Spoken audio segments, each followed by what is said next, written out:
여러분 안녕하십니까? 고성국 TV입니다. 제가 지금 이정현 의원과 함께 지금 아침 방송을 시작하려고 합니다. 이정현 의원부터 모시겠습니다. 어서 오세요. 예, 안녕하십니까? 오랜만입니다. 오랜만에 뵙습니다. 이 방송이라 저희가 서로 존칭을 씁니다만은 저희 아주 가까운 친구입니다. 친구지만 제가 아주 많이 배우고 있습니다.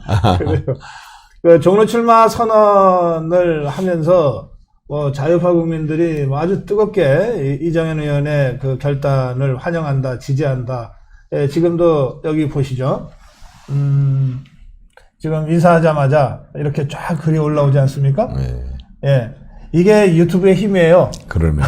정말 놀랍네요. 예. 놀랍네요. 인사 좀 하시죠. 네네.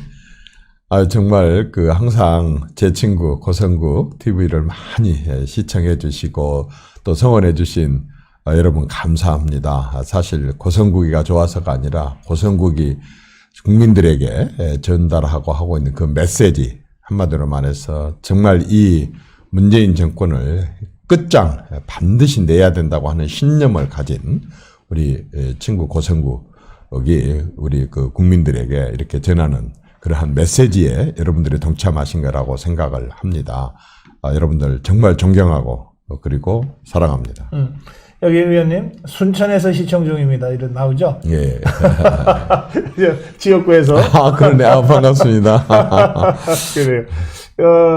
전라남도 순천 곡성이 지역구잖아요. 네네. 그런데 이제 종로 출마를 선언하셨으니까 고향과 지역구를 떠난 거 아닙니까? 네. 그 지역구 국회의원이 지역 구민들한테 그런 거 허락받지 못하면 떠날 수 없는 거 아니에요? 사실 정확한 말이죠. 네.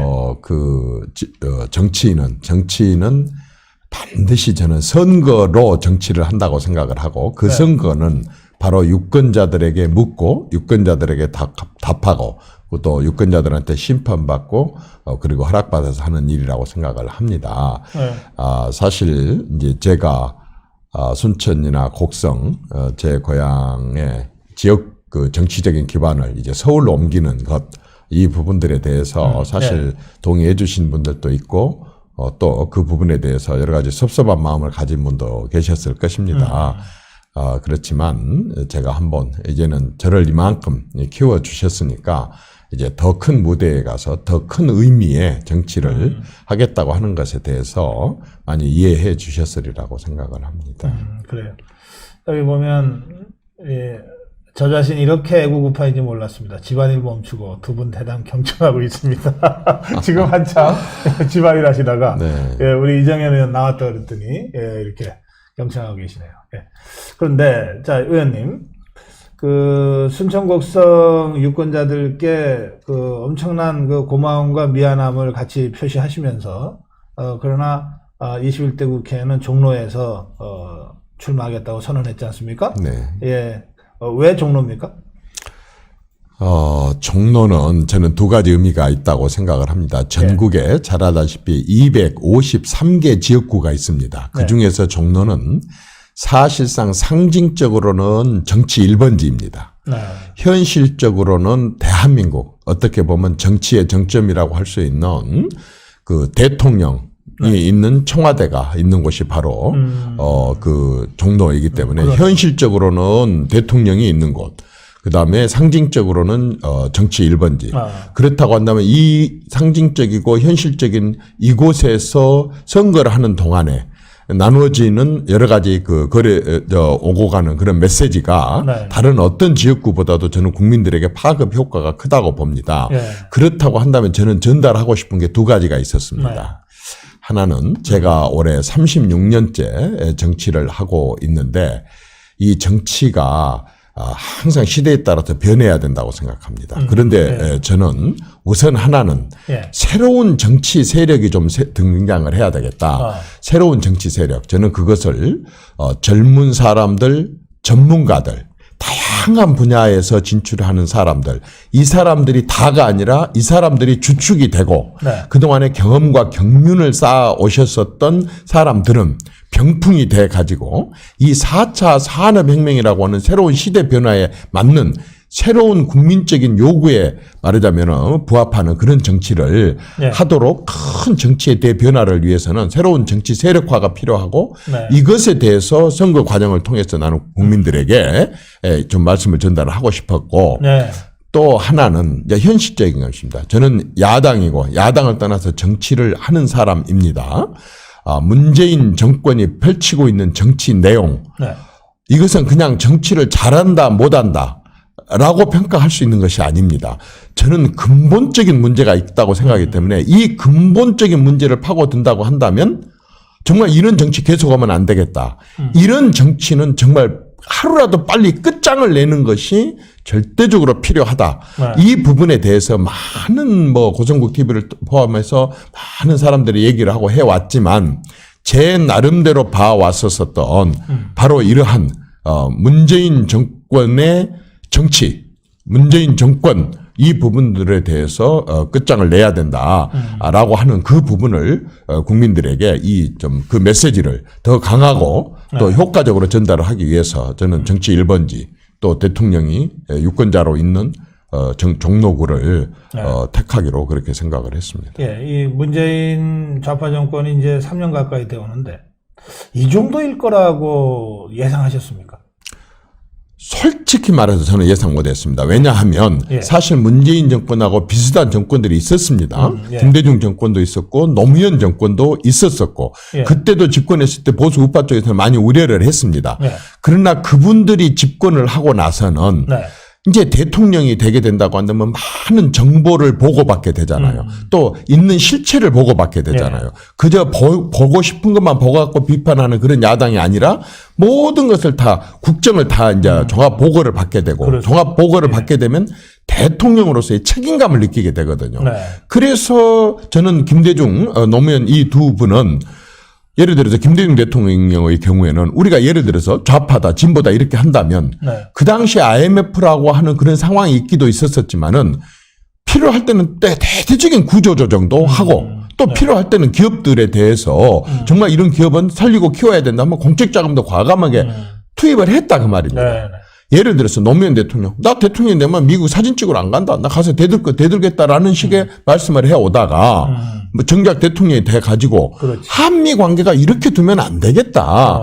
그래서 그 많은 자기 지지자들인 농민들의 반대를 무릅쓰고 한미 FTA를 과감하게 받아들이고 네. 지금같이 이라크 파병이 한미 간에 동맹관계다. 동맹관계면 우리가 어려웠을 때만 도와준 게 아니라 미국이 어려웠을 때도 우리가 도움을 줄 수 있다라고 판단하고 이라크 파병을 결정을 했습니다. 네. 전 세계에서 가장 큰 미군 부대가 어디 있는지 아십니까? 대한민국 평택에가 있습니다. 언제 만든지 아십니까? 노무현 대통령 때 만들었습니다. 무려 10조에 가까운 돈을 투자를 해서 미군 말하자면 부대를 갖다가 용산에 있는 것을 평택으로. 평택으로 옮겨가지고 했습니다. 네. 또 강정마을 그 뒤로 그렇게 많이 반대를 했지만 노무현 대통령이 건설했습니다. 그렇죠. 왜? 예. 이건 한반도 안보를 위해서 절대적으로 필요하다 생각했기 때문에 한 겁니다. 저는 문재인 대통령도 마찬가지로 아무리 밖에서는 또 그 사람 지지자들이 어떻게 할 망정 대통령이 되고 나서는 국가와 국민에 대한 책임감을 갖고 또 5년만 살고 말 나라가 아니고 우리 후대들에게 물려줘야 되기 때문에 그 사람들한테 부담을 줘서도 안 되고 네. 또 국가에 선배들이 쌓아왔었던 정말 위대한 선배들이 쌓아왔던 우리 정치를 근간을 흔들어서는 안 된다. 적어도 이게 정말 특별한 겁니까? 기본적인 상식이라고 생각합니다. 그렇죠. 이 정도는 가지고 저는 말하자면 국정을 운영을 할 줄을 알았습니다. 네. 그런데 정반대였었습니다. 지난 3년여 동안 그래 안보와 민생이 거의 파탄 위기에 빠져버렸는데 지금 말씀하신 대로 김대중 특히 문재인은 노무현 정권을 승계한다 그러면서 사진도 김대중 노무현 사진 딱 갖다 붙여놨는데 이 두 정권에 비해서 비교할 수 없을 정도로 아주 심각한 이 국정의 난맥상을 보이고 있다. 자, 그런데 이해할 수 없는 것 중에 하나가 그 문재인 정권에서 총리를 최장수로 했다는 사람이 이렇게 지지율이 높게 나오는 게 이게 이해가 돼요? 저는 이렇게 봅니다. 지금 대선 주자가 누굽니까? 사실은 드러내놓고 집권 여당에서 네. 대선 주자라고 얘기한 분이 지금 그냥 이낙연 한 분이거든요. 저도 혼자 뛰면 1등 하겠습니다. 저도 광주에서 선거 치르는데 저도 2명 출마했을 때 2등 했습니다. 아, 그러네. 아니, 혼자 뛰는데 당연히 그 높게 나오고 하는 것이죠. 그리고 지금 다른 대선 주자 누가 그분만큼 언론에 많이 등장을 하고 또 국가나 국민에 관련된 일들을 하는 분이 누가 있습니까? 별로 없지 않습니까? 네, 그렇다고 한다면 아니, 당연히 혼자 뛰니까 독주하는 것이고 그것은 지금 얼마나 많이 남은 상태입니까? 네. 그래서 그것은 적절하지도 않다고 보고 있고, 네. 또 그러한 대선 그 주자라고 하는 그 여당 내에서 저것도 바람직하지 않습니다. 지금 현직 대통령이 국정의 구석구석이 지금 잘못 돌아가고 있어서 그 여권에 이렇게 결집을 해도 부족한 판에 그 다음 대통령 여론조사를 해가지고 띄우고 네. 이런 식으로 하는 게 바람직하겠습니까? 그 자체가 대통령을 흔드는 것인데 지금은 대통령이 국정에 전념할 수 있도록 몰두하고 제2인자라고 하는 국무총리가 그런 걸 한다 손 치더라도 이건 아니다. 정말 나를 너무 민망하게 하는 거다. 지금 우리가 결집을 해서 대통령 하는 일에 거기다가 우리 지금 행정이나 이런 데 쏟고 있기 때문에 대선이나 이런 데 관심 없다라고 하고 그러한 이미지 관리나 이런 플레이를 하는 것은 적절하지가 않죠. 이미 나는 그 독주라고 하는 게 다른 말로 표현하면 나는 독배라고 생각을 합니다. 아, 그러네. 혼자 뛰면 1등이지.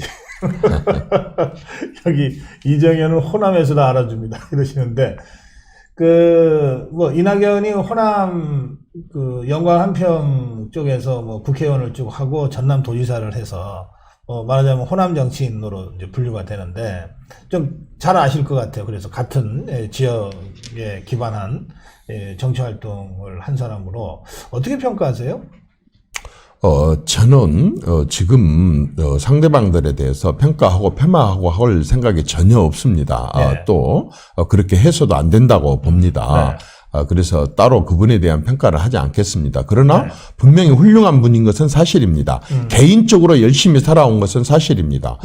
전라도에서 제일 말하자면은 명문고라고 하는 게 광주 일고인데 광주 일고를 나오고 서울법대를 나오고 또 그 당시로서는 말하자면 굉장히 앞서가는 그런 언론사 정치부 기자를 오래 하셨고 네. 또 국회의원 4번에 도지사 2번에 국무총리까지 하셨으니 엘리트 중에 엘리트고 더 엘리트라고 표현을 해도 과한 일이 아니라고 생각을 합니다. 그래서 그분 자체는 정말 너무 훌륭하다고 생각합니다. 그러나 훌륭한 엘리트와 대통령 또는 대통령 후보 그리고 그 대통령으로 가기 전에 정말 국무총리를 하고 있을 때 국무총리로서의 국가나 국민을 위해서 제대로 역할을 했는가라고 하는 것은 이제 국민들이 평가를 많이 해봐야 되겠죠. 저는 평가를 지금 당사자로서 그분하고 붙어야 되기 때문에 유보를 하겠습니다만은 저는 좀 하여튼 아쉬운 것은 일반 국민들이 문재인 정권에 대해서 정말 아쉽게 생각을 하고 너무 안타깝게 생각하는 부분들을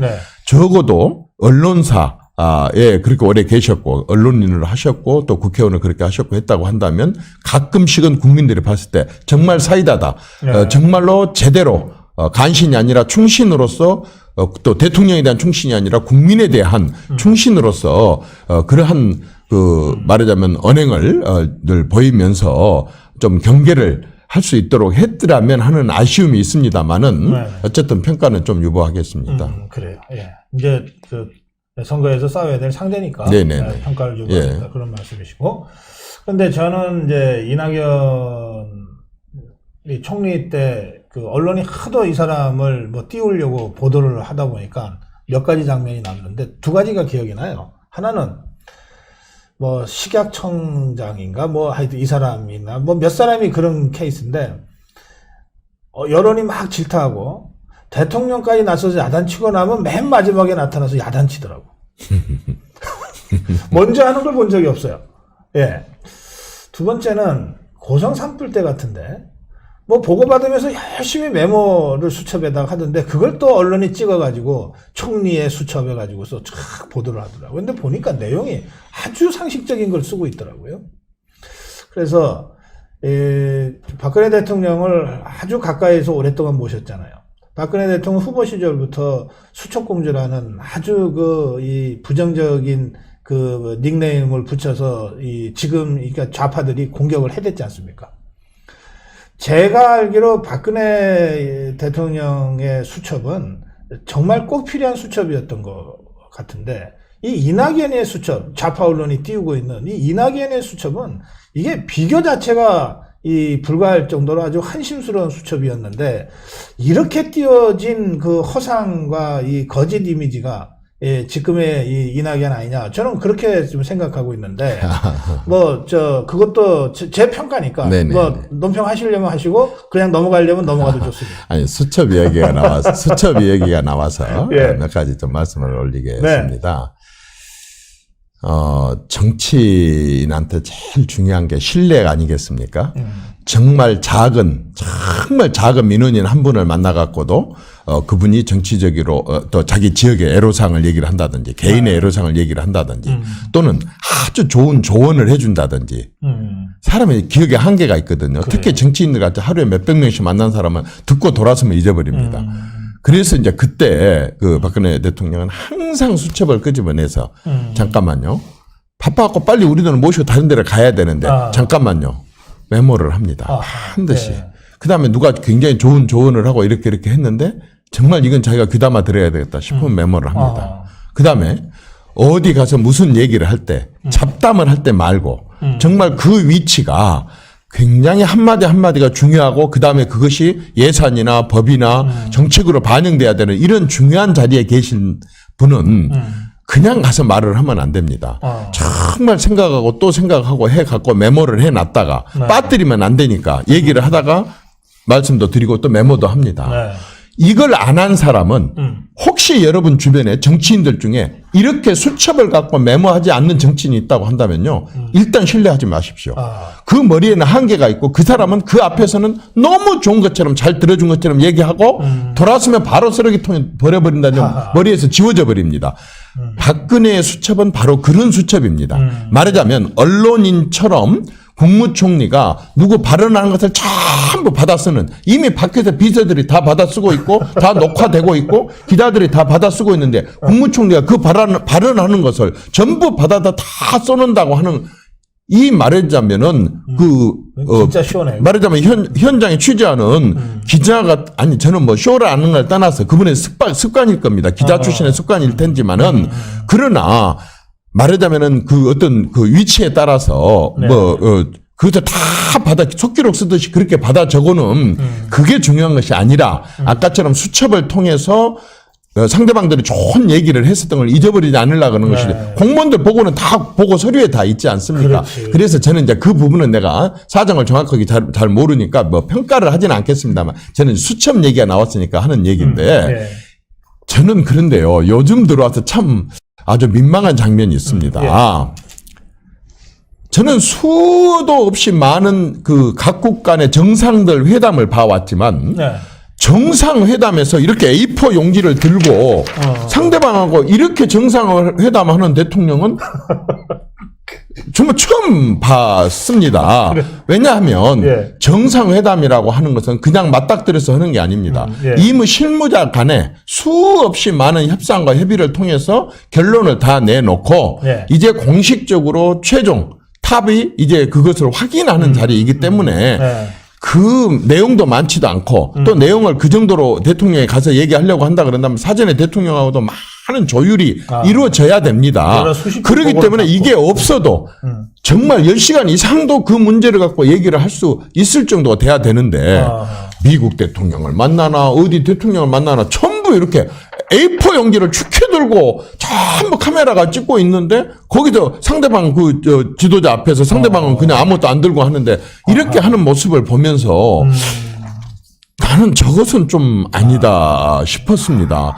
저렇게 이게 지금 수첩하고 같습니까? 이건 수첩하고는 아닙니다. 이게 어떻게 들은 말씀만 하죠. 그러면서 그 수첩 공주라고 그렇게 공격하고 비난했던 사람들이 이 A4 용지 들고 하는 것에 대해서는 뭐 이거 비판하는 소리가 아니라 만류 정도는 해야 되는 거 아니겠습니까? 창피합니다. 진짜 이게 어느 정도 좀 토론도 많이 해가지고 대통령이 돼야 되는 거고, 어떤 현안에 대해서도 어느 정도 학습 능력이 있어가지고 그런 정도는 이해하고 가서 어느 나라 대통령을 만나든지 세계 12대 강국의 경제 강국의 대한민국 대통령이라면 A4 용지 안 들고도 얼마든지 토론할 수 있지 않습니까? 라고 내부적으로 얘기는 해야 되는 거 아니에요? 그러니까. 수첩을 그만큼 공격하고 비난을 했으면? 맞아요. 수첩도 같은 수첩이 아니고, 또 문재인의 A4는 이게 말씀 자료지 이 수첩이 아닙니다. 이건 또 구별해야 될 것 같아요. 그 종로 출마를 지금 선언하셨는데, 지금까지 아직 오늘 조선일보까지도, 황교안 대표도 종로 출마를 해야 된다. 안 하면 비겁한 사람이다. 도망가는 사람이 된다. 이런 식으로 자꾸 하던데, 그거 어떻게 생각하십니까? 글쎄, 제가 황교안 대표님이나 네. 또 한국당 전략에 대해서는 네. 참여를 안 하니까 내가 깊이는 모릅니다. 그런데 저는 도저히 이해가 되지 않습니다. 자, 황교안 대표로 하여금 죽기 살기로 종로로 나가라. 그 얘기하는 사람들 중에 네. 진짜 황교안 대표를 생각한 사람이나 아니면 한국당 잘 되기를 바라는 사람이나 아니면은 정말로 진정으로 문재인 정권을 끝장내자라고 하는 생각을 심판을 하자라고 생각을 가진 사람 중에 진심으로 그렇게 권하는 사람이 나는 있을까 싶습니다. 왜냐하면 그렇게 돼서 잘못되기를 바라는 겁니다. 아하. 예를 들자면 이 앞전 선거에 안대희 씨가 있었는데 네. 정말 훌륭한 분입니다. 네. 이 안대희 씨가 부산에서 출마를 하고 그냥 예를 들어 그대로 갔다고 한다면 새누리당의 당대표도 출마를 해서 해가지고 그 다음에 이제 대권도 꿈을 꾸는 그런 어떤 좀 대쪽같이 살아온 분으로 알려져 있기 때문에 네. 그런 야심과 꿈을 가졌을 겁니다. 그렇게 해서 이분이 이제 정치로 들어왔는데 주변에서 뭐라고 얘기하냐면 왜 자꾸 부산으로 출마를 하려고 하느냐. 서울로 출마를 해라. 서울 가서 어려운 데로 가서 출마를 해. 말은 쉽습니다. 그 이분이 서울 마포로 갑자기 떡 옮겨갖고 바로 떨어져서 그 뒤로 모든 게 다 없어졌습니다. 글쎄 말이에요. 예. 최근에 김병준 전 비대위원장에 대해서도 대구에 출마를 본인도 생각을 했고 가서 활동을 했습니다. 왜 대구냐? 서울에 어려운 데 가서 출마하라. 지금 서울에 어디로 출마하는지 자리도 못 잡고 있습니다. 대구 경북에 사실상 여러분들이 대구 경북 쉽게 정치 얘기하지만요. 거기는 사선 의원이 대구 경북 다 합해갖고 사선 의원이 최고입니다. 우리 사선 한 명 딱. 사선 딱 한 명 있고, 나머지는 삼선 세 명 있고, 나머지는 전부 초재선입니다. 그러니까 대구 경북 중심에 좀 큰, 말하자면은 거물급 정치인들이 좀 있어야만이 또 그쪽에 목소리도 낼 수 있다. 이렇게 얘기를 하면서 그 사람은 또 서울로 쫓아보내버립니다. 그래가지고 지금 갈팡질팡 지금 자리도 못 잡고 서울에 어느 지역도 못 잡고 이렇게 하고 있습니다. 그분은 대구에서 출마해서 당연히 대구에 그런 것도 크기도 하고 그 밖에 또 다른 쪽에서는 또 다른 큰 인물들이 크기도 하고 이렇게 해야지. 서울이 답니까? 도대체 종로가 답니까? 어떤 사람들이 종로가 언제부터 대선 주자들 당대표도 출마 지역에 있었습니까? 저도 전에 당대표 했던 사람이기 때문에 그런 기준으로 한다면 출마 자격이 있기는 있습니다만은 아니 도대체 저는 이것은요 완전히 민주당 프레임이라고 생각합니다. 민주당이 지금 한국당을 대표하고 보수 제1야당을 대표한 사람이 딱 황교안 대표니까 한 사람이지 않습니까?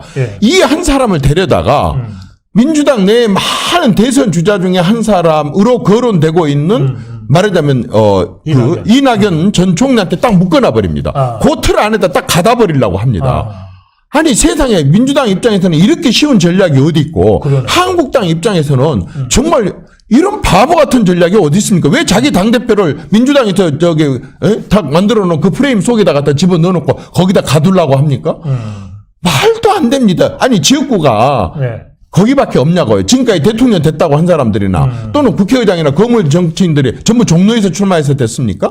뭐 때문에 종로에다 그런 있지도 않은 의미를 부여를 해갖고 거기다 갖다 묶어서 민주당의 원오브 댐 중에 한 사람인 대선 후보 주자에다가 야당 제1야당 당대표를 거기다 갖다 집어넣어서 그 프레임 안에 가둬놓고 거기다 열쇠로 채워놓고 못 나오게 이렇게 흠집을 내고 끄집어 내리느냐 그 말입니다. 저는 그것은 잘못됐다고 생각을 합니다.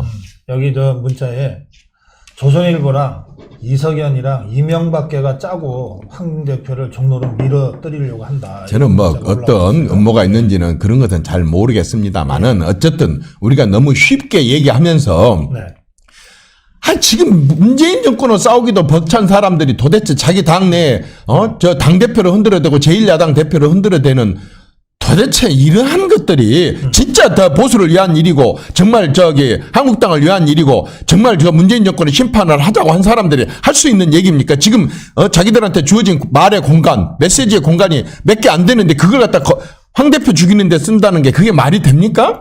지금 전략적으로 좀 나가야 되죠. 진심으로 좀 나가야 되죠. 우리가 다 보수당이 잘못됐다고 얘기하면서 보수당 내에 있는 몇몇 사람들이 보수를 스스로 지금 망가뜨리고 흔들고 있습니다. 좀 현명하게 처신을 해야 된다고 봅니다. 알겠습니다. 근데 이제 그 이낙연이가 그 대권 주자는 맞긴 맞아요?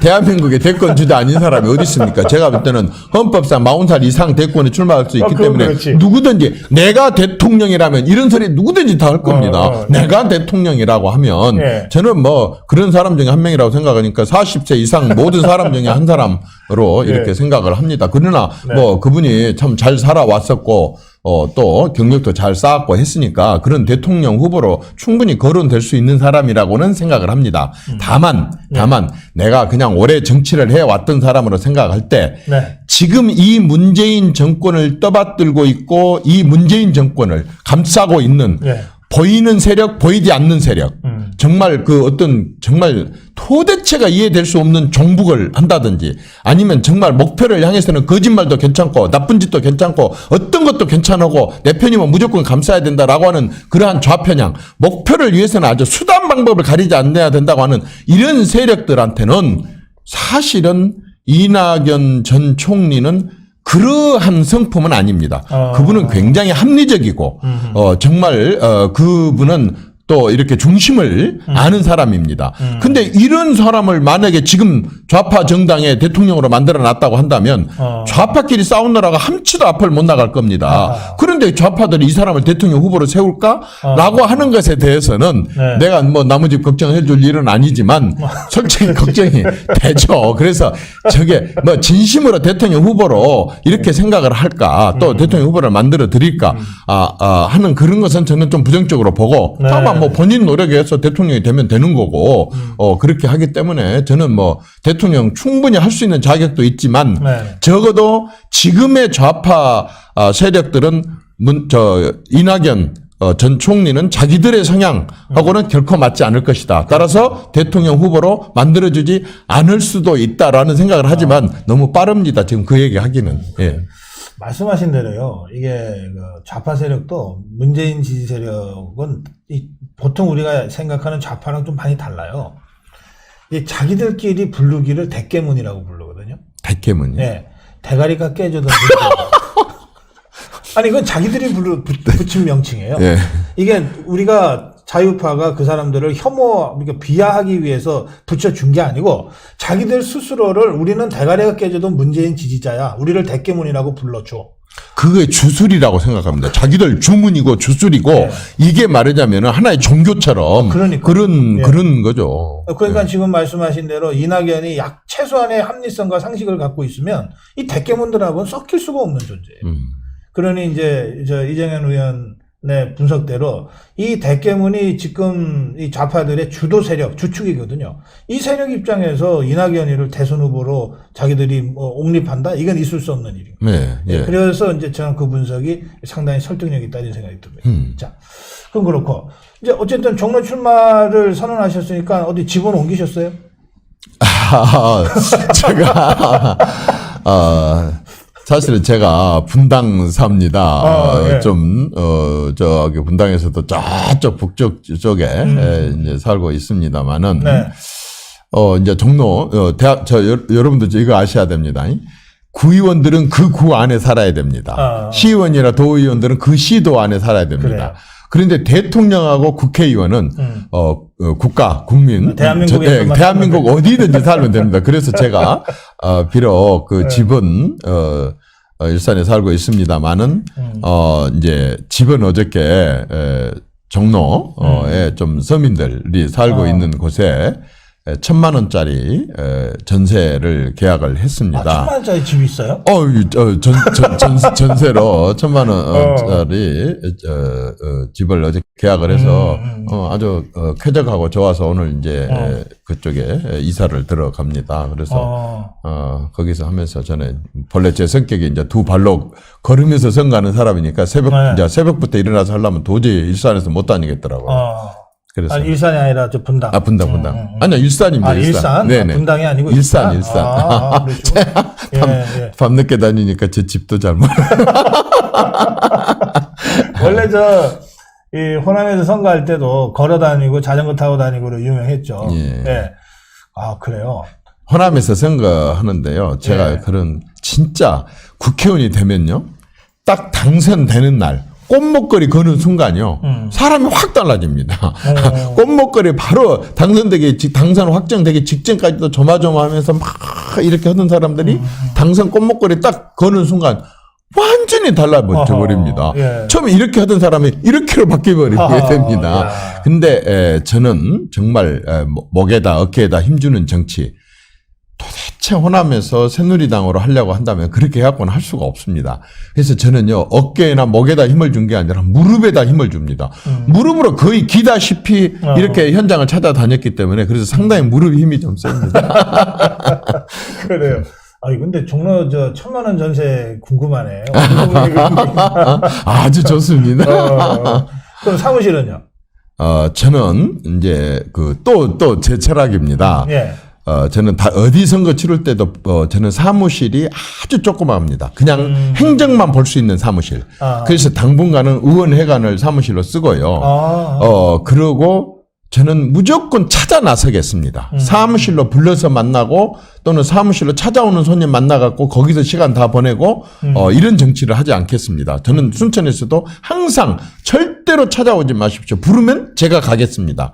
이번 선거 기간 내내 저는 사무실이 아닌 길거리가 있을 것입니다. 저희가 우리 후보들 사무실 찾아가서 취재하는 게 있는데, 예. 제가 지금 그래도 친구가 종로 출마했다 그러니까 찾아갈 마음으로 여쭤본 건데, 사무실이 없다 그러니 이게. 골목에서 합시다, 골목에서 합시다. 구멍가게 앞에서 하십시다. 제가 취재 나갈 때 어디 있냐 물어보고. 알겠습니다. 네. 그저께요, 정홍원 총리의 대국민 담화가 있었습니다. 어떻게 보셨습니까? 솔직히 말해서 뜻밖이었었습니다. 참 그 말씀이 없으시고 항상 행동으로 하시되 또 과도하게 하지 않으시고 정말 총리로 있을 때 매주 말하자면 청와대 대통령하고 이렇게 대면을 매주 제가 배석을 했는데 참 점잖으시고 판단도 합리적이신 분이고 말씀도 없으신 분이고 근데 이번에 아주 장문에 그 입장을 내놓고 전직 총리로서 지금 현 정권에 대해서 정말 우려하는 그런 지적들을 쭉 이렇게 하신 내용을 제가 꼼꼼히 한 3번 정도 읽었습니다. 그런데 정말 뜻밖이었고 이런 분들이 이렇게 더 이상 참을 수 없는 상황이구나 라고 하는 것을 느꼈고 어쨌든 그분이 그렇게 용기 있게 나서셔서 어떤 목소리를 내줌으로 인해서 많은 사람들이 다 왜냐하면 우리가 함께 살아가는 대한민국이고 또 국민이 주인인 그런 정치 틀 속에서 공화정 틀 속에서 우리가 살아가고 있기 때문에 잘못한 것은 제대로 잘못한 걸 지적을 해서 저지를 시키고 해야 되는데 참 많은 사람들이 침묵을 하고 있고 했었었는데 정홍원 총리께서 전 총리께서 참 의미 있는 그런 저는 행동을 해주셨다고 생각하고 그게 계기가 되고 그게 촉발 요인이 돼서 정말 이 땅에 많은 현인들 많이 지혜롭게 살아오셨던 어르신들 각 분야의 어르신들도 제대로 잘못된 것은 잘못된 것이라고 목소리를 좀 내주셔야 된다고 생각을 합니다. 왜냐하면 우리는 이만큼 살았습니다. 그리고 우리 때에게는 그렇게 큰 재앙이 닥치지 않을 겁니다. 그러나 지금 이런 식으로 가게 된다고 한다면 미래 세대들에 가서는 정말로 그때부터 아까 지금 현재 이 정권 이때부터 우리나라가 우리 미래 세대들 것을 다 뺏어다가 훔쳐다가 이렇게 써버렸기 때문에 우리가 이런 재앙을 겪고 있다고 우리를 원망할 겁니다. 그래서 우리가 그런 원망을 듣지 않기 위해서라도 정말 좀 적극적으로 다들 목소리를 좀 내주셨으면 좋겠습니다. 저도 종로로 이사 갈래요. 그러셨어요. 네, 지지합니다. 이정현 의원, 나도 종로 구민입니다. 마음에 듭니다. 그래서. 이정현 의원은 정말 가진 게 없어서 1,000만 원 이상은 못 쓸 거예요. 여러분, 제가 엄살 좀 뜰게요. 야, 이렇게 무서울 줄 몰랐습니다. 지난 3년 동안요. 네. 우리 호남 쪽에서는 후원금 꼴찌. 아이고. 거의 제가 지금, 하여튼, 그럴 정도로 그러더라고요. 근데 저는 그걸, 그냥 이게 인심이다 생각을 하고, 받아들이고 감내를 하고 있습니다. 네. 지금 저는 이번, 말하자면 선거는, 아무래도 빚을 내서 치르고 아이고. 15% 이상을 얻으면 갚을 수가 있으니까. 그렇지. 예. 그래서, 빚을 내서 치를 생각입니다. 그 전에는 이제 후원금으로 그게 가능했었었고, 이렇게 했는데, 그게 잘 안 되더라고요. 근데 저는 한 번도 그런 게 불편한 적이 없습니다. 제가 호남에 출마한 것을 험지라고 생각해 본 적도 없었고, 예. 제가 후원금이 안 들어와도 이게 불편하다, 이게 정말 어쩌다 이런 생각을 가져본 적은 없습니다. 근데. 후원금 계좌 알려달라고. 아닙니다. 절대로 안 됩니다. 예, 절대로 아닙니다. 예. 이거 참. 예. 예.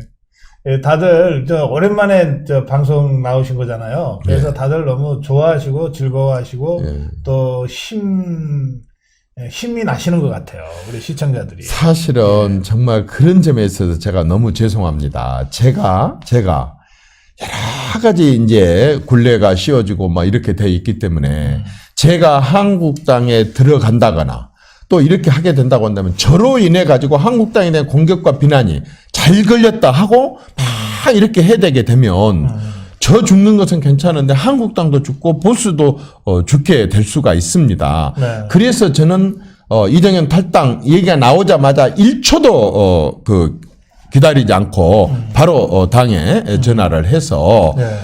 당 대표를 지냈던 사람으로서 내가 책임을 지고 탈당 얘기가 나왔다고 한다면 그걸 실현을 시켜야 될 거 아니냐. 그래서 내가 내 발로 걸어서 들어간 호남 사람으로서 참 내 신념과 소신과 내 정서가 맞았기 때문에 정말 그 보수당을 내 발로 들어갔지만 내 발로 다시 걸어 나와야 되겠다 해서 저는 더 이상 피해를 주지 않기 위해서 당대표를 지냈던 사람으로서 책임을 지고 탈당을 하고 나왔었고 네. 지금도 제가 거리를 두는 이유는 제 마음의 변화나 신념과 소신의 변화가 있어서가 아니라 정말로 조금이라도 피해를 주지 않겠죠. 왜냐하면 저쪽은 저를 공격함으로 인해 가지고 한국당이나 보수를 공격하려고 하기 때문에 제가 그렇게 한다는 점을 좀 양해를 바라고 네. 그동안에 정말 여러분들에게 가까이 못했던 것 용서를 빕니다. 지금 예. 한국당이나 통합신당으로 빨리 들어와라. 이런 문자가 굉장히 많은데. 그 마음을 같이 하고 있습니다. 전적으로 마음을 같이 하고 있습니다. 우리가 이제는요, 정말 캐치올을 해야 된다고 생각합니다. 정말 우리가 함께 할 수 없는 좌파 성향, 좌파 편향, 그 다음에 정북, 여기를 제외한다고 한다면요, 다 국민 잘 되기를 바라고, 다 나라 잘 되기를 바라는 사람들이거든요. 네. 그래서 이제 그 과거의 발언, 과거의 행동, 과거의 전혀 우리 이거요, 우선 내려놓고, 나라부터 살려놓고 봐야 되지 않겠습니까? 나머지 세력들이, 저는요, 좌편향이나 아까처럼 정북, 자기들 말로는 50만이라고 하는데, 저는 그냥 배로 해서 100만으로 잡더라도 국민 5천만 명 중에 2%, 그러면 1%에 불과합니다. 네. 나머지 98%가요, 그 어느 위치에 있건 하나가 돼야 됩니다. 하나가 돼야 되겠고, 저는 지금 솔직히 말해서 보수 정당의 중심이기 때문에 한국당에 건의하고 싶습니다. 이 선거 얼마 남지 않았습니다. 이 선거는 뭐냐면 한패라도 이기는 것이 선입니다. 지는 것은 악입니다. 이기는 것이 선이라고 한다 그런다면 지금 어떻게 해야 되냐면요. 253개 지구당에 네. 민주당 후보를 이길 수 있는 대표 선수를 한 명씩만 지금 내보내야 됩니다. 그래. 시간이 없습니다. 우리가 바르게 이런저런 방식으로 이쁘게 모양을 꾸며서 하려고 했다면 진작에 했었어야 됩니다. 그러나 이제는 그렇게 없습니다. 그렇다면 제가 종로에 가서 딱 깃대를 꼽은 것도 자 제가 롤 모델이 되겠습니다. 어렵고 힘들고 못합니까? 제가 하겠습니다. 종래에 꼽았습니다. 이제 이정현이가 대표 선수로 이낙연 후보하고 붙겠습니다. 그렇다고 한다면 그 밖에 나머지 지역도 빨리 누가 됐든 간에 아까처럼 이 문재인 정권이 이대로 가면 안 된다라고 하는 것을 심판해야 된다고 생각하는 그런 사람들 중에 그 지역의 가장 강한 대표 선수를 내보내야 됩니다. 빨리빨리 한 명 대표 선수를 내보내야지. 거기서 지금 예선전하고 있으면 되겠습니까? 저는 시간이 없다고 생각하고 이제 전략과 전술을 가지고 해야 된다고 봅니다. 그래요. 여기 이 질문 제가 이 곤란하고 또 불편한 질문도 제가 그대로 전해드리는데요. 이 질문이 있습니다. 고 박사님 질문 하나 부탁합니다. 지난 탄핵 때 3년 전 박근혜 대통령 탄핵 때 이정현 의원이 박지원과 손잡고 탄핵을 지원했다는데 사실인지 알고 싶네요.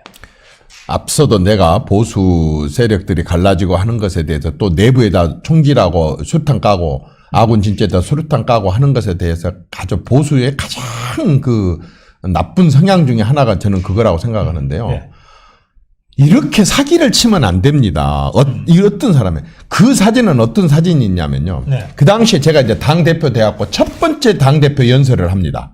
당대표 연설을 할 때까지만 하더라도 아직 이런 문제들이 전혀 거론이 되지 않을 때입니다. 그때 저는 야당까지 다 품고 다 품어서 진짜 캐치올을 한번 해보려고 생각을 했습니다. 왜냐하면 그때는 우리 그런 자신이 있었습니다. 그래요. 너무너무 바른 정책들을 펼쳐왔었었고 내가 당대표 될 때만 하더라도 야당까지 다 품을 수 있었습니다. 그래서 저는 당대표 선거에 나가갖고 더 크게 한번 그 품기 위해서 혹시 그동안에 지금 우리 당과 우리 당의 전신 정당들이 대한민국의 한 부분인 호남에 대해서 섭섭하게 한 것이 있다고 한다면 제가 대신 사과를 드리겠습니다. 그래서 호남을 끌어안았습니다. 연설을 마치고 나서 바로 반드시 오면 제 자리입니다. 그런데 제가 뺑 돌아서 추미애 민주당 대표 자리에 정중하게 인사를 했습니다. 내가 야당이었다면 그렇게 인사 안 했을 겁니다. 그러나 내가 힘을 가지고 있는 여당이었기 때문에 집권당의 당대표였기 때문에 야당 대표에게 뭐 우리 참 저도 그런 인사 방식을 너무 좋아하지 않습니다만은 거의 비굴할 정도로 가서 제가 고개를 숙이고 추미애 대표한테 절을 하면서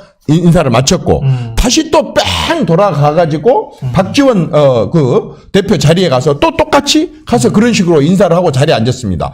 탄핵 때하고는 전혀 상관이 없는 자리인데 이렇게 거짓말을 해갖고 그 말하자면 저를 깎아내리려고 해서 깎아내리십시오. 뭐 저 같은 정말 바닥에서 살아온 저는요, 비난을 받고 손가락질 안 받고, 이 못난 놈이다, 뭐 부족한 놈이다, 근본 없는 놈이다 소리 듣는 것이 너무 귀에 익어갖고 그 소리를 안 들은 것이 오히려 더 저는 불편합니다. 그러니까 마음대로 저를 욕을 해도 좋지만은요, 이런 식으로 보수를 깎아내기를 위해서 거짓말 사진을 가지고 저를 욕하고 비난하고, 이런 식으로 그런 식으로 하면서 보수라고 자청하지 마십시오. 그런 사람은 보수를 망치는 사람이고, 완전히 문재인 정권이나 저기 뭡니까 좌파들의 앞잡이고 오히려 그 사람들 가는 길에다가 꽃길 깔아주는 사람들이지 그 보수를 자청하고 보수를 내세우면서 보수를 흔들어대고 보수 인사들을 욕하고 비난하고 이런 식으로 하지 마십시오. 그런 식으로 좋게 깨끗하게 저쪽으로 가든지 아니면 그런 비겁한 짓을 하지 말든지 알겠습니다. 그렇게 좀 하십시오. 예, 집권당 대표로서 최대한 야당까지 끌어안고 가기 위해 당연하죠. 예를 갖춘 겁니다. 겸손하게 가서 해야지. 내가 그 사람들한테 뻣뻣하게 이렇게 한다는 게 맞습니까? 당시에는 탄핵은 아예 전혀 그때는 전혀 상황이 아니었었습니다. 그 사진 밑에 아마 누구든지 검색하고 찾아보면은 그 날짜가 나와 있을 겁니다. 자, 예, 이제 마지막 질문 드리겠습니다. 여기 이제 한국당 들어오라는 부분에 대해서 쭉 말씀을 다 이미 하셨고요. 예. 저희가 취재하러 가려고 그래도 종로 어디 뒷골목으로 가야 될 상황이고, 지금.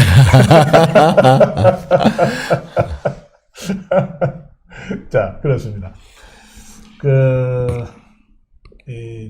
이게 선거라고 하는 게 그냥 용기만 갖고 되는 게 아니잖아요. 전략 없는 용기는 이게 만용이죠. 오늘 우리 이정현 의원의 말씀이 자유파의 진정한 승리, 궁극적 승리를 위한 어떤 전략과 마음가짐이 필요한가에 대해서 전반적으로 쭉 이제 말씀을 해 주셨어요.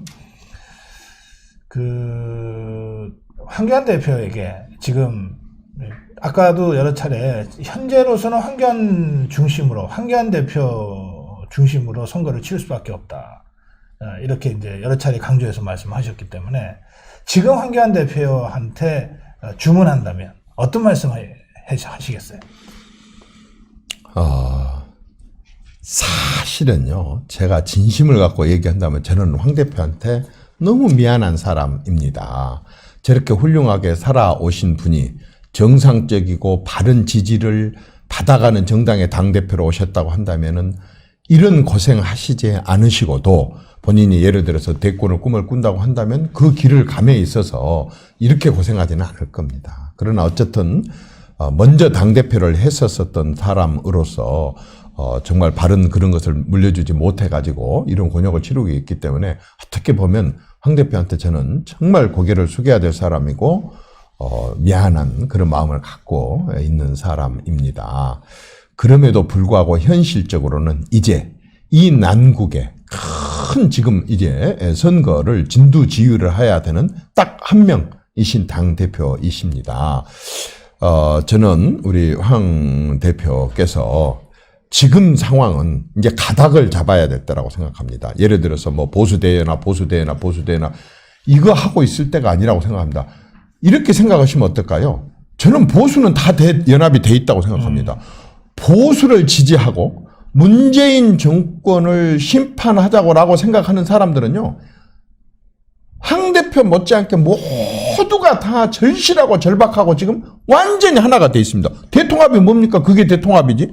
보수 세력들은 다 통합돼 있다니까요. 보수 지지자들은 다 통합돼 있어요.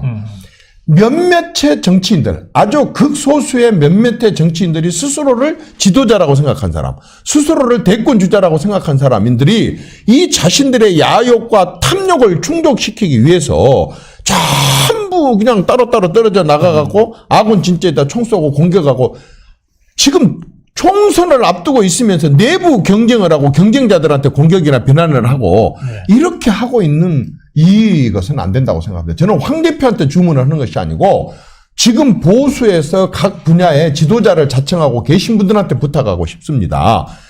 그 싸움은, 대선 싸움은 총선 끝나고 합시다. 그 전에는요, 일단은 어느 위치에 있든 간에 전부 내부적으로 공격하지 말고 오늘 이후로부터 절대 어느 한 나라를 딱 택해갖고 선언을 했으면 좋겠습니다. 절대 아군 진짜에다 총 쏘지 않는다. 내부를 흔들지 않는다. 전부 보수를 흔들지 않겠다고 각자가 선언하고 그렇게 흔든 사람은 그때부터 저건 반보수다. 저건 완전 문재인 대통령 도우려고 나선 사람이다. 이렇게 보수 지지자들이 아예 그렇게 간주를 해버리십시다.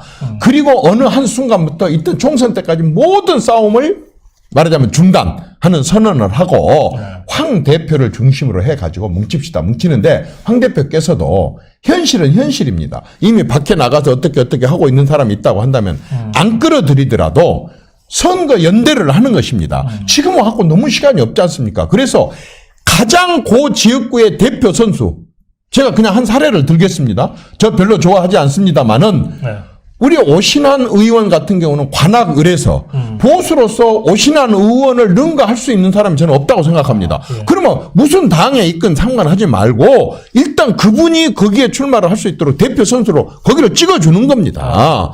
이런 식으로 해서 한 명을 빨리빨리 대표 선수를 꼽아가지고 당선되고 나서 그때 가서 이제 우리가 다시 또 대선을 향해서 뭉치고 연합하고 연대를 하면 된 겁니다. 세상 천지에 다 가지고 있는 민주당은 총선에 이기기 위해서 정의당하고 선거법 연대까지 합니다.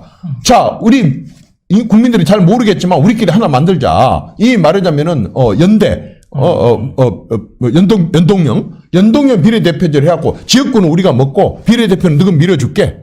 이런 식으로 해갖고 세상에 선거법까지 고쳐갖고 연합과 연대를 하는데 지금 우리가 꼭 우리 당해야 된다, 어째야 된다 이거 하지 말고요. 이정현 종로 나갔으면 좋아. 거기서 대표 지도로 이정현 거기 해. 김병준 누굽니까? 김부겸 지역에 나가겠다. 딱 대표 선수를 하나씩 꼽으라 그 말입니다. 누구를 생각할지. 그리고 되고 나서 이렇게 하되 그러한 것들을 지휘하는 사람이 바로 연주자고 그게 바로 지휘가 아니고 지휘자 아니겠습니까? 저는 황 대표께서 그렇게 해 주시기를 바랍니다. 예. 지금 말씀 중에 홍준표 잘 들으라는 문자가 굉장히 많이 올라왔어요. 홍준표 얘기는 한마디도 안 하셨는데 하여튼 홍준표가 들을 만한 얘기라고 아니 저는 누구를 막노라고 합니다. 아니 사실 그렇지 않습니까? 지금 상대는 어마어마한 성을 쌓고 어마어마한 무장을 하고 있는데 지금 우리가 이렇게 갈라져가지고 우리끼리 선거 코앞에 두고 우리끼리 서로를 욕하고 비난하고 결국에서 뭡니까? 나중에 대권 주자끼리 경쟁한다는 도대체 이런 상황 속에서 대권 경쟁을 하면서 서로가 서로를 끌어내리는 일을 하면 되겠습니까? 누구든지. 딱 선언합시다. 내일이면 내일 12시를 기해서 절대로 보수의 어떤 지도자들도 보수 내부를 흔들거나 거기다가 대고 수류탄 까가지고 아군 진짜에다 완전히 그냥 풍비 박산을 만드는 이런 거 하지 맙시다 하고 공동 선언을 좀 하십시오. 그래요. 예. 하여튼 예, 이 문자로 이제 마무리해야 되겠습니다. 김하나님이 슈퍼챗 하시면서 꼭 읽어달라고 하신 글인데 저희 부모님 돌아가시고 오랜만에 처음으로 벅찬 눈물이 납니다. 예, 이정현 의원님 말씀에 흥분과 감동입니다. 예, 이정현 의원님 무소속의 힘든 핸디캡 잘 극복하셔서 좋은 결과 바랍니다. 감사합니다. 이렇게 예, 문자를 올리셨어요. 예, 인사 말씀 마무리. 제가 친구가 너무 편하게 해주니까 조금 버릇없는 말 많이 했죠. 제가 시골 촌에서 어렸을 때부터 나고 배우고 잘하고 몸에 배는 언어 습관이라는 게 있어요. 아무리 서울에 와서 점잖하게 좀 하고 싶어하고 몇 번을 다짐을 해도 몸에 배다 보니까 옛날로 돌아가 버리고 항상 그래서 제가 말 실수도 많이 하고 그렇지 않아도 지혜롭지 못하고 부족한 사람이 늘 여러분들에게 참 많은 실망을 줄 때도 있고 그렇습니다. 그러나 하나 이것만은 믿어주십시오. 제가 호남 출신이고 어떤 누구보다도 호남을 살아갑니다. 그래서 제가 박근혜 대통령 처음 만나서 첫 대면에 제 얘기가 호남 포기 전략을 포기하십시오. 어떻게 집권당이 되겠다고 하면 꿈을 갖고 있는 그 당시 야당 때입니다. 집권당이 되겠다고 하면서 대한민국 이 좁은 땅덩어리 한쪽을 포기를 하려고 합니까? 한쪽 지역 사람을 포기하려고 합니까? 다 끌어안고 힘들고 어렵더라도 더 많은 걸 배려를 해서 좀 해 주십시오. 라고 건의를 했는데 박근혜 대통령이 이런 버르장머리 없는 할 줄 알았더니 아니 어쩌면 그렇게 말씀을 잘하세요 하고 저를 오히려 수석부대변인으로 발탁을 해주시고 진짜 제 말에 많이 귀를 기울여 주시더라고요. 이렇게 전형적인 호남 놈이 오늘 내가 하나 고백할까요? 제 친박 맞습니다. 그런데요 내 박은요 솔직히 말해서요 박정희 박입니다. 내가 호남 사람으로서 호남에서 박정희 대통령에 대해서 이런저런 얘기를 많이 하지만 저는 어렸을 때 내 12가구 사는 그 두메산골 마을에 대부분의 형들이 머슴 살고 대부분의 동네 여동생들이 식모가지 살고 저는 너무나도 그 아픔을 잘 알고 다 보고 큰 사람입니다. 그런데 어느 순간부터 이 사람들이 공무원이 되고 또 어디 가서 사장이 되고 이렇게 하면서 자가용 끌고 들어오고 이렇게 하면서 저는 그게 인권 보장이고 그게 저는 민주주의라고 생각을 했습니다. 그래서 저는 박정희를 어렸을 때부터 좋아하게 됐고 박정희에 관련된 얘기들을 귀담아 듣게 됐고 그렇게 해서 저는 정치를 하고 싶었고 그리고 저는 84년도에 정치권에 들어왔지만은 98년도에 박근혜 대통령이 들어와서 박정희 딸 박근혜는 그 정신을 이어받아갖고 정말 국가나 국민을 위해서 잘할 거라고 생각을 했고 실제로 그분이 내세우고 있는 그러한 정책이나 노선이나 국민에 대한 사랑이 정말 깊더라고요.